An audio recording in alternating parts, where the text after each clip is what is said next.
Ladies and gentlemen, life is breath. Breath is movement, and movement is life. When you inhale, you take in what sustains you, but if you hold that breath for too long, the very thing that gave you life can begin to harm you. Many of us are living in a state of spiritual and emotional suffocation, not because there is no opportunity, it's not because there is no vision, but because we are holding our breath. We are holding back on that idea, that dream, that conversation, that leap of faith. We tell ourselves we're waiting for the perfect moment, but in truth, we are letting fear dictate the pace of our lives. Ladies and gentlemen, life is breath. Breath is movement, and movement is life.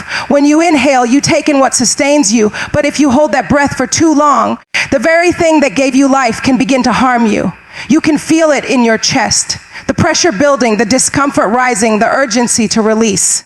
This is not just biology, this is a picture of how life was designed to work. You were created to take in and to give out, to receive and to release. But when you hold your breath, when you hold back, you break the rhythm that sustains you. Many people are not short of ideas, dreams, or resources. They are not empty of vision or lacking in potential. No, their problem is that they are holding their breath. They have an idea that could change their lives, but it's locked inside because they're waiting for the perfect conditions. They have a word of encouragement that could lift someone's spirit, but they stay silent because they fear rejection. They have a dream in their heart, but keep postponing action, thinking, one day I'll start. But one day becomes someday, and someday often becomes never.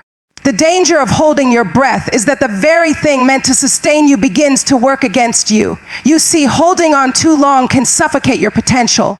You can spend so much time gathering knowledge, preparing, and praying that you forget the other half of the process. Releasing. There is a rhythm to life, and you can't just inhale. Imagine trying to live by breathing in and never breathing out. Eventually, the pressure builds to the point where it's unbearable. This is why so many people feel frustrated, stuck, and spiritually exhausted. They're full, but they're not flowing. Breath is also about timing. You can only hold it for so long before it becomes dangerous. Opportunities have an expiration date. They don't stay fresh forever. That business idea, someone else could be working on it right now. That apology you're holding in, time may pass until it no longer matters. That relationship you've been meaning to mend. Every day you wait, the distance grows wider. Life is constantly moving, and if you wait too long to exhale, you might miss the moment you were created for. Fear is the greatest reason we hold our breath. Fear whispers, what if you fail? What if they reject you? What if it doesn't work out? But I ask you, what if it does? What if releasing that idea, that effort, that word, becomes the very thing that changes everything for you? Fear freezes motion, and when motion stops, growth stops. You cannot steer a parked car, and you cannot direct a life that refuses to move. When you exhale, you make space for new life to enter. Releasing is not just about letting go of fear. It's about trusting that there will always be another breath. You don't have to cling to the one you have, because the source of life will give you more. Every time you release, you open yourself up for something greater. This is true in relationships, in careers, in spiritual growth, everything. The risk is real, yes, but so is the reward. Think of the farmer. He cannot harvest if he never plants. He may be holding on to seeds, afraid that planting them in the soil means losing them. But he doesn't realize that keeping seeds in his hand means they'll never grow. Releasing them into the ground, risking them, creates the possibility of abundance. In the same way, you holding on to your breath, your gifts, your ideas, keeps them small. Only by letting them out can they multiply. Some of you have been in a holding pattern for years. You've been preparing, perfecting, and polishing your plans, thinking that the moment to act will feel comfortable. But let me tell you, there will never be a completely comfortable moment to exhale. It will always feel like a little bit of a risk. It will always require a step of faith. But if you never exhale, you'll never truly live. Your life is not meant to be a reservoir where things come in and stay.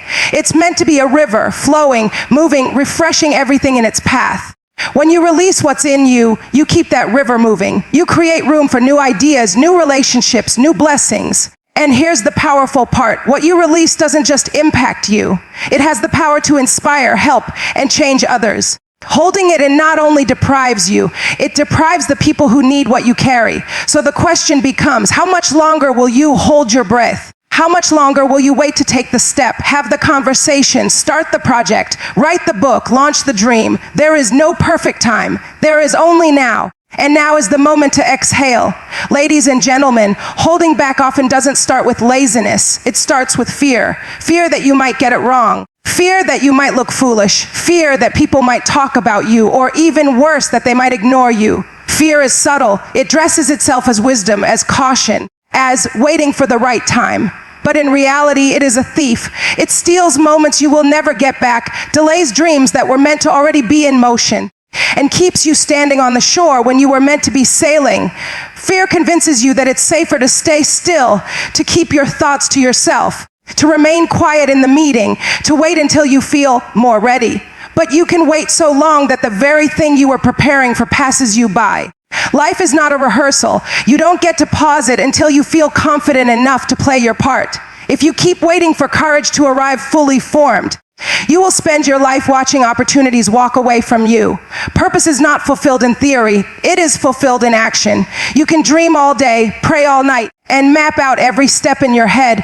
But until you put one foot in front of the other, nothing changes. Holding back because of fear doesn't just delay your progress. It delays the people who are meant to be impacted by your obedience. Somewhere out there, someone is waiting for the thing only you can deliver.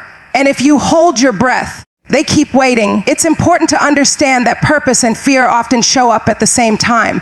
In fact, fear can be a sign that you are stepping into something important. Nobody fears what doesn't matter. That nervousness in your chest, that trembling in your hands, it's not proof that you shouldn't move forward. It's proof that you are standing at the edge of something significant. The mistake is believing that you have to be fearless before you move. The truth is, you can move while afraid.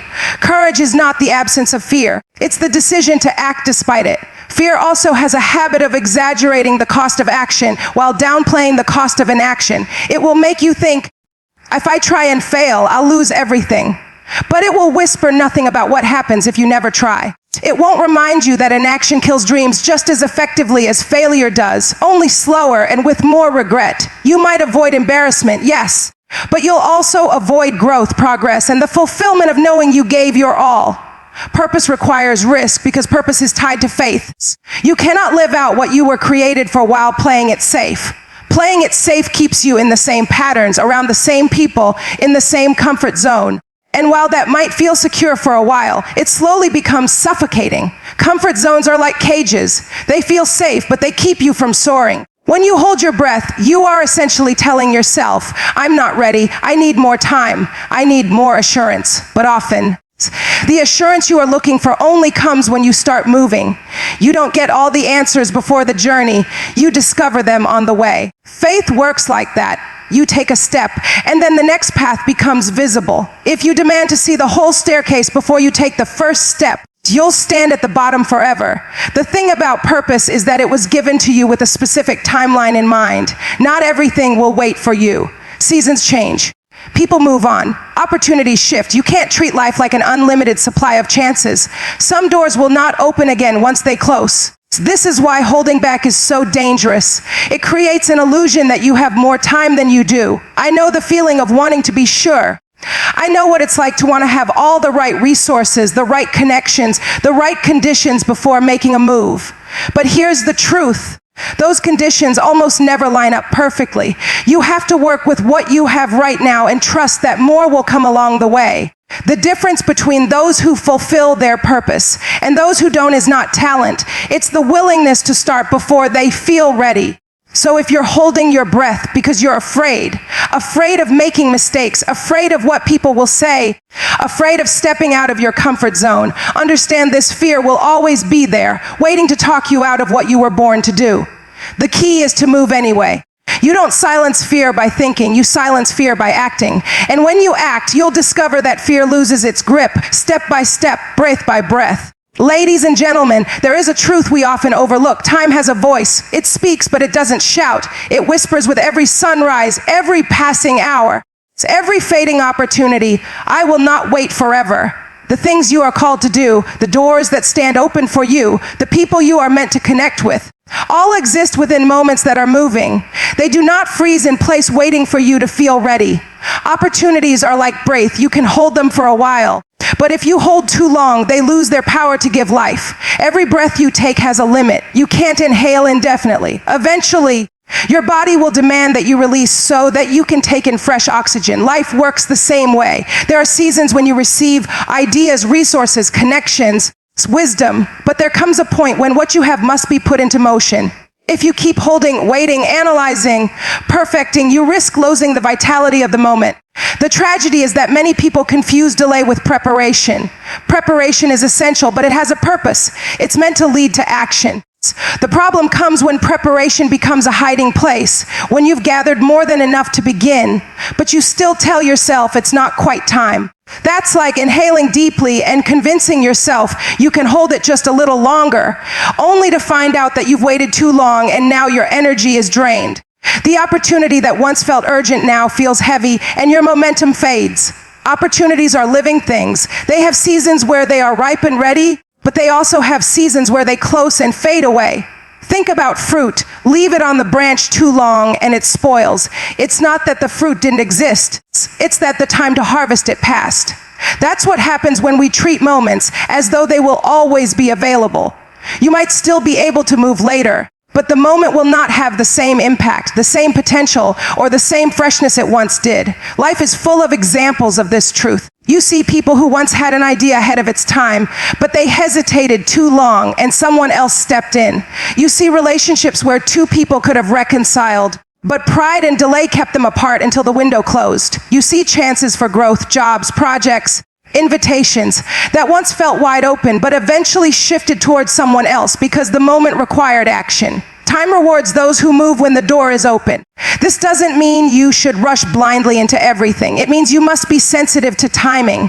Just like holding your breath, there is a balance. You inhale for a reason, but you must exhale before the breath you hold becomes harmful. You gather, you learn, you pray, you prepare, but when the time comes, you release. The release is what keeps you alive, keeps you moving, keeps you growing. The challenge is that our minds are experts at creating excuses for delay. We tell ourselves, I'll start when I feel more confident, or I'll act when I have a little more money, or I'll step forward when things calm down. But life rarely arranges itself neatly for our convenience. Waiting for perfect conditions is the same as deciding never to move, because conditions are rarely perfect. They are just moments that must be seized despite imperfection. You have to recognize that action creates momentum, and momentum attracts more opportunities. The longer you wait, the more your momentum fades, and the harder it becomes to start. It's like trying to push a car that's been sitting for years. The rust builds, the wheels stick, and what could have been a smooth push now feels like an impossible task. But if you act when the moment is fresh, you use the energy of timing to your advantage. Some people lose sight of this because they think opportunities will recycle endlessly, that another one will come around just like this one. And sometimes they do. But often, the one you miss is unique. It carries a set of circumstances, people, and timing that cannot be recreated. That's why hesitation can cost more than failure, because failure can still teach you something and move you forward, but hesitation often leaves you with nothing but regret. Time-sensitive moments don't announce themselves with alarms and flashing lights. They come quietly, like an inhale you hardly notice until your lungs are full. Then there is a decision to make. Will you release it into action, or will you hold it, hoping you can keep it forever? Holding might feel safe in the moment, but safety is temporary when it stops the flow of life. The truth is, you can't keep a breath forever, and you can't keep an opportunity forever. When the right moment comes, it won't ask if you're ready. It will simply present itself. Your job is to recognize it and move, because the longer you hold it, the closer you come to losing it. And when it's gone, no amount of wishing can bring it back in the same way it was offered. The inhale gives you life, but the exhale is what keeps you alive. Ladies and gentlemen, trust is not something you prove by standing still. Trust is proven by motion. You can say all day that you believe something, but if your actions never align with your words, that belief remains untested. Faith is not passive. It demands evidence in the form of steps taken. When you hold your breath, when you hesitate, when you keep everything inside because you're unsure, you are essentially saying, I believe, but I'm not willing to move yet. That's not real trust. Real trust takes the inhale and then releases it, believing there will always be another breath. There is a difference between waiting for the right timing and refusing to move because of uncertainty.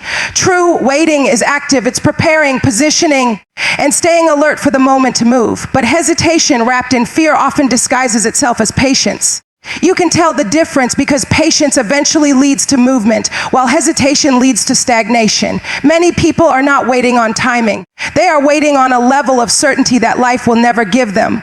And while they wait, the moments pass. Faith in motion means you are willing to step forward even when you can't see the entire path. It's the willingness to act on the belief that the resources you need will meet you along the way. Think of someone learning to swim. You cannot learn by standing on the edge of the pool reading about swimming techniques. At some point, you have to get in the water and move. In the same way, you cannot fulfill your calling by just thinking about it.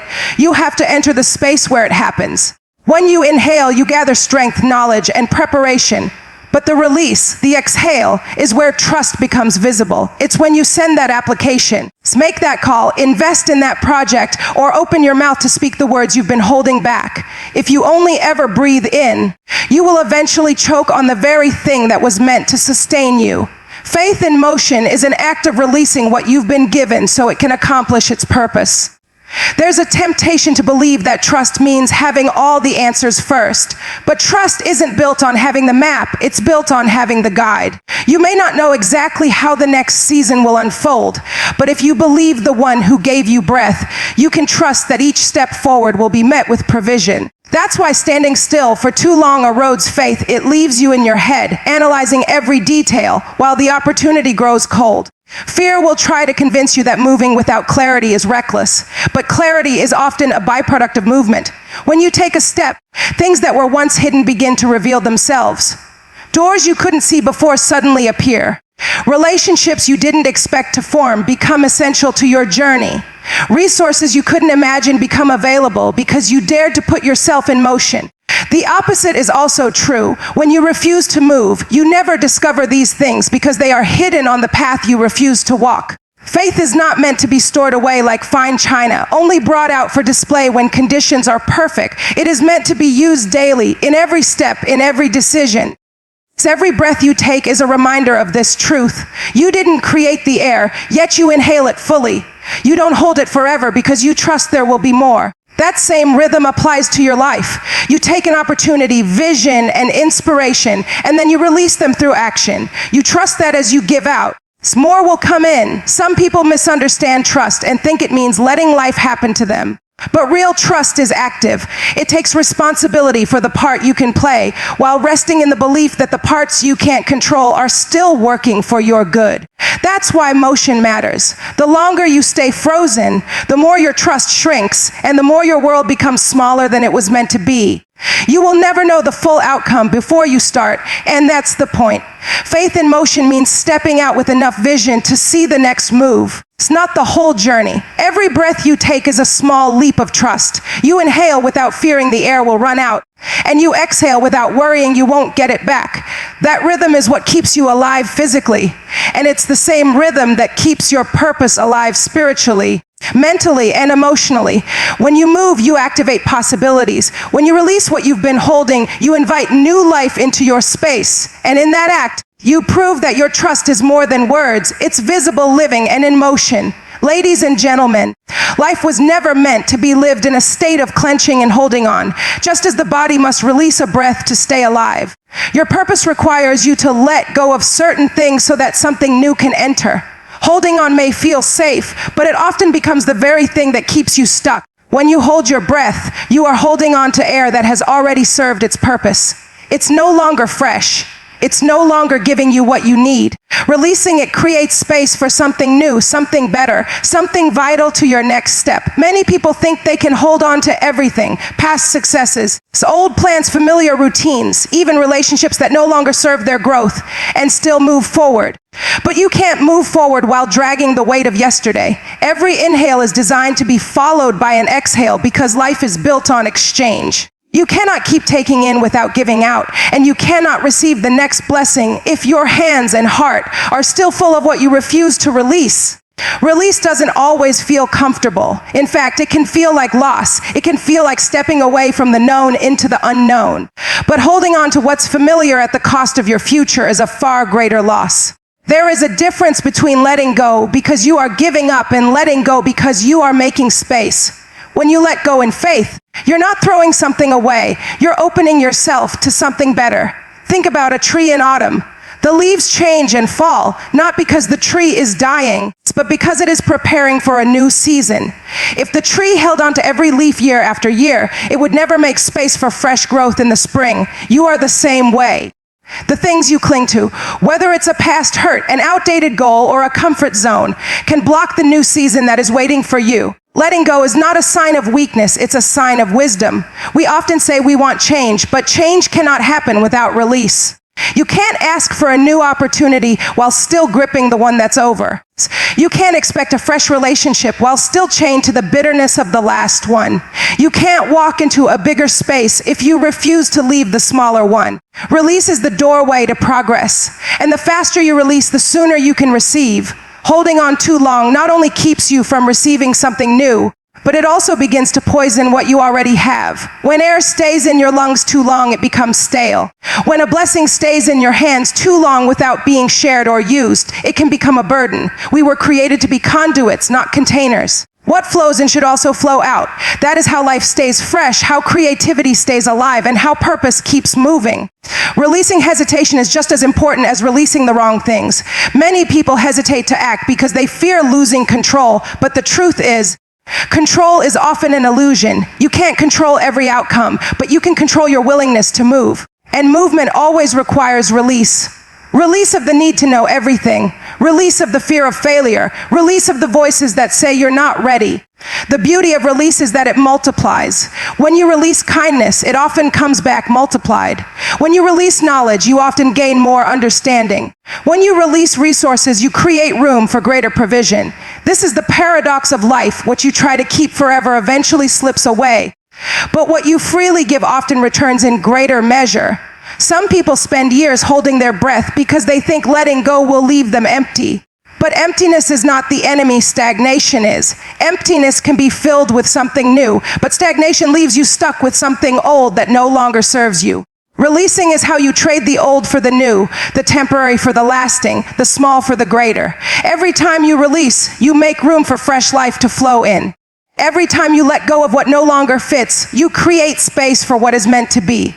This is not about recklessly throwing things away. It's about recognizing that life is a cycle of taking in and giving out, receiving and releasing, inhaling and exhaling. When you live in that rhythm, you don't just survive, you thrive. And the more you release, the freer you become to step into the next thing designed for you. Ladies and gentlemen, growth always carries a level of risk because growth demands that you leave where you are to reach for something you cannot fully see yet. Just like exhaling means letting go of the breath you have in order to receive a fresh one. Stepping into growth means releasing what you know in exchange for what you could become. Many people want the rewards of growth without the discomfort of risk, but the two are inseparable. You cannot rise without stepping into uncertainty. You cannot become more while holding on to what keeps you the same. Risk is the price of expansion. It's not recklessness. It's the willingness to put something on the line because you believe in the potential of the return. When you exhale, you are risking the breath you have, trusting there will be another to take its place. When you start that business, speak up for what's right. Invest in that dream or open yourself to love again. You are risking what you have for the possibility of something greater. Without risk, there is no reward.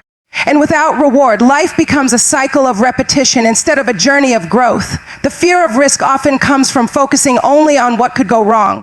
The mind paints vivid pictures of failure, rejection, and disappointment, while ignoring the equal possibility of success, connection, and breakthrough. But risk is not about guaranteeing an outcome.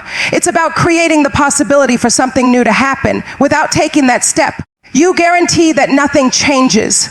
Risk is the bridge between where you are and where you want to be. There's a reason why so many people settle for what is familiar. Even when it's unfulfilling, familiarity feels safe. It gives the illusion of control. But the comfort zone is not a place of growth. It's a place of slow decline.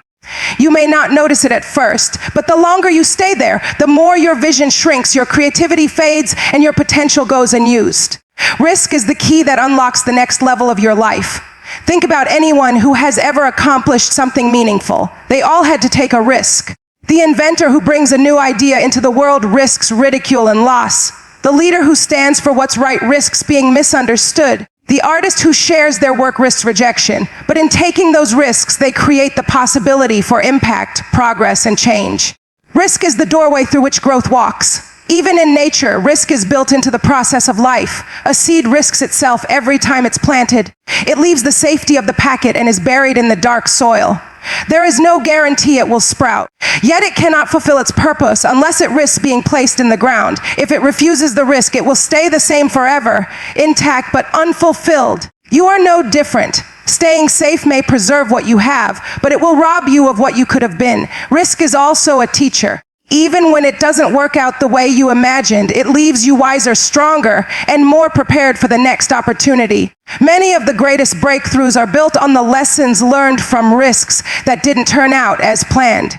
Failure is not the opposite of growth, it's part of the process. The willingness to risk and fail is what keeps you evolving, while the fear of risk keeps you stagnant. When you refuse to risk, you also refuse to grow. You avoid disappointment, yes, but you also avoid discovery.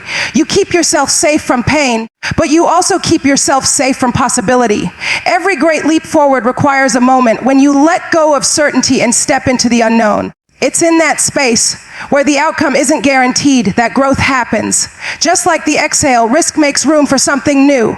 It forces you to open your hands, to release what you've been clinging to, and to make space for what's next. It may not be easy, and it may not be comfortable, but it is always necessary.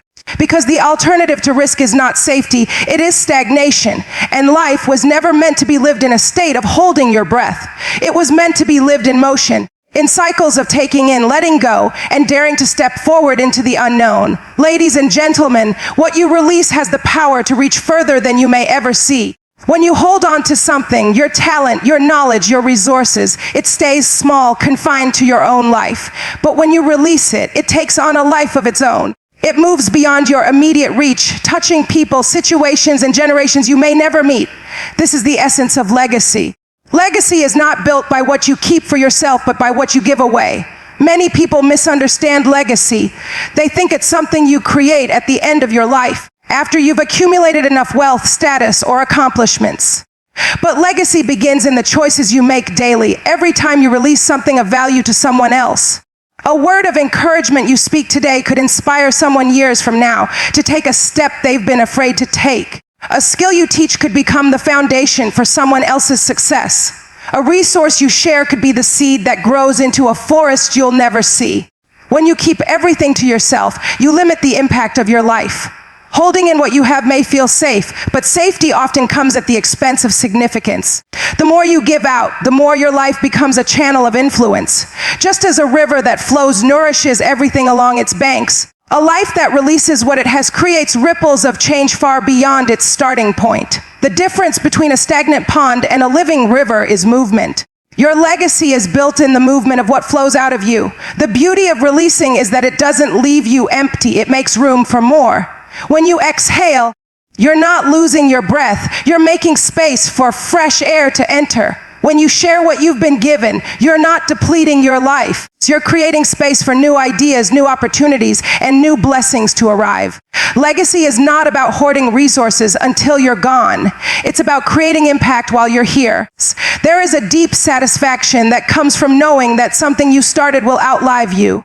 It's the understanding that your influence is not measured only by your personal achievements, but by the growth you spark in others.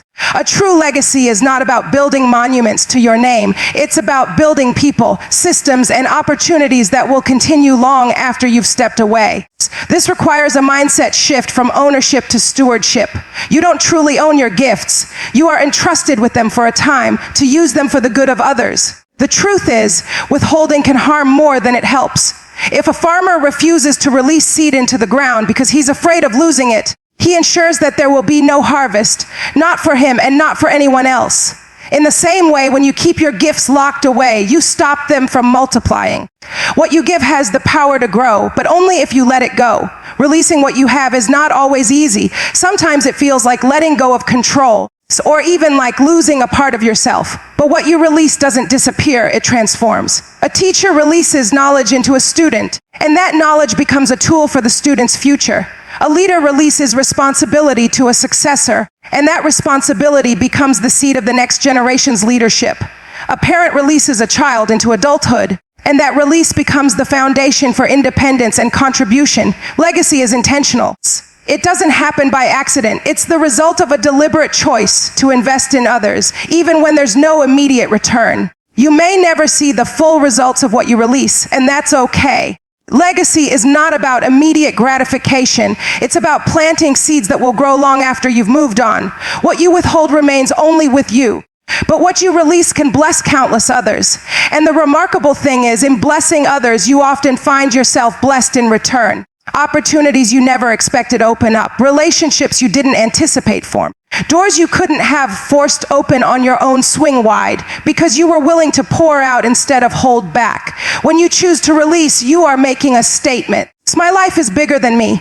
My purpose is bigger than my comfort. My impact will last longer than my time here. That is the mindset that builds legacy, not by hoarding, not by hiding, but by giving freely, consistently, and with the belief that what leaves your hands can change the world in ways you may never fully know.